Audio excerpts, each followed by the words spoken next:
किसानों का आंदोलन पिछले कई दिनों से जारी है। अब केंद्रीय मंत्रालय ने, कृषि मंत्रालय ने पत्र लिखकर तमाम सारे किसानों से अपील की है कि वो बातचीत के लिए फिर से मेज पर आए। हमारे साथ बातचीत के लिए मौजूद है केंद्रीय राज्य मंत्री संजीव बालियान जी। सर, कल आपके भी नेतृत्व में एक प्रतिनिधिमंडल कृषि मंत्री से मिला है, लगता है कि बातचीत बनेगी बात से? देखिए, मेरे नेतृत्व में नहीं मिला, कुछ किसान आए थे, आते रहते हैं देश के अलग अलग कोनों से। और अच्छी बात है कि कृषि मंत्री सबसे मिलने का प्रयास कर रहे हैं, चाहे वो आंदोलन में है या आंदोलन में नहीं है। सबकी राय लेते हैं, अपनी बात सबको समझाने का प्रयास करते हैं।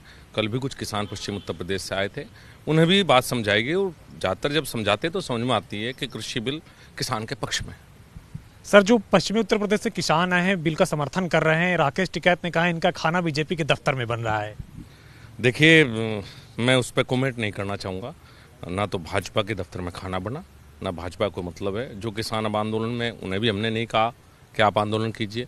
जो आंदोलन के समर्थन में आए, उन्हें भी हमने नहीं कहा। सबकी अपनी अपनी राय है। देखिए, किसान आंदोलन हो सकता है, लेकिन सब किसानों की राय पूरे देश की, शायद किसान आंदोलन ही प्रदर्शित कर रहा है या वही उनके वो हैं, ये भी संभव नहीं है। उनकी बात भी सुनी जानी चाहिए और उनकी बात भी सुनी जानी चाहिए। सर, क्या लगता है कि आप लोग समझाने में विफल रहे हैं जो तीनों नए कृषि कानून आए हैं, या फिर किसान किस लिए नहीं मान रहे हैं? देखिए, हम तो अपनी बात कही है।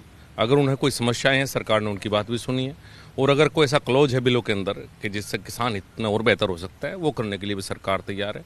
किसानों को बातचीत, जब सरकार बार बार अनुरोध करिए तो किसानों को बातचीत के लिए आना चाहिए। बातचीत ही समस्या का हल है।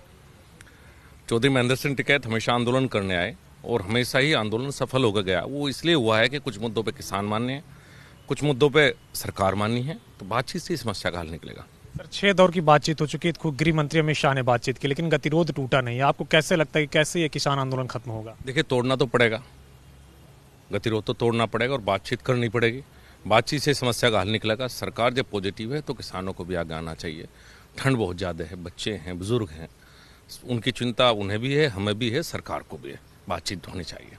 उत्तर प्रदेश में इसको लेकर सियासत भी हो रही है। समाजवादी पार्टी 25 तारीख से घर घर जाएगी, लोगों को इसको लिए जागरूक करेगी और आंदोलन खड़ा करने की कोशिश करेगी। बसपा भी समर्थन कर रही है, कांग्रेस भी कर रही है। उनका फर्ज है, वो विपक्षी दल है। विपक्षी दल का काम है कि सरकार के ज़्यादातर कामों के खिलाफ जाना, चाहे वो बेहतर हो या ना हो। उनका काम है, अपना काम कर रहे हैं। लेकिन मुझे लगता है कि किसान कहीं भी इन पार्टियों को कोई ऐसी जगह नहीं देंगे, कोई प्लेटफार्म नहीं देंगे कि जहाँ से सरकार किसानों का प्रयोग करके सरकार के खिलाफ काम कर सके। चौधरी चरण सिंह की जयंती भी आ रही है, उनकी जयंती पे तमाम सारे लोग कार्यक्रम कर रहे हैं, लेकिन कई लोग कह रहे हैं कि बीजेपी को जयंती मनाने का हक नहीं, क्योंकि किसान सड़कों पर पड़ा हुआ है। देखिए, पूरे देश में 12 करोड़ किसान परिवार हैं। कुछ किसान आए हैं, बहुत से किसान बिल के समर्थन में। चौधरी चरण सिंह सबके हैं। चौधरी चरण सिंह की संपत्ति हो सकता है अजीत सिंह जी को मिले, लेकिन राजनीतिक उत्तराधिकारी पूरे देश के किसान हो सकते हैं। वो कोई किसी एक पार्टी या एक वर्ग का वो नहीं है। उनके ऊपर सबका अधिकार है। वो बड़े किसान नेता थे। सर, एक आखिरी सवाल है, रैपिड रेल का विस्तार अब मुजफ्फरनगर तक करने के लिए उत्तर प्रदेश सरकार ने केंद्र सरकार को खत लिखा है। आपने भी पहल की थी, किस तरीके से आप देखते हैं इसको? मैं तो धन्यवाद करूंगा माननीय मुख्यमंत्री जी को कि इतना बड़ा काम मुजफ्फरनगर जनपद और आसपास के क्षेत्रों के लिए उन्होंने एक प्रस्ताव भेजा है। और मुझे उम्मीद है कि केंद्र सरकार इस प्रस्ताव को स्वीकार करेगी। मोदी जी हमेशा डेवलपमेंट की बात करते रहे। मुझे पूरी उम्मीद है कि मुजफ्फरनगर उसके आसपास के क्षेत्र के डेवलपमेंट के RITS मुजफ्फरनगर तक आएगी।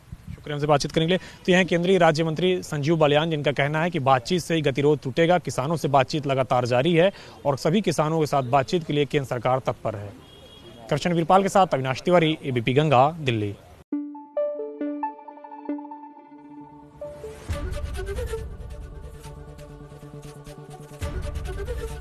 ABP गंगा, खबर आपकी, जुबान आपकी।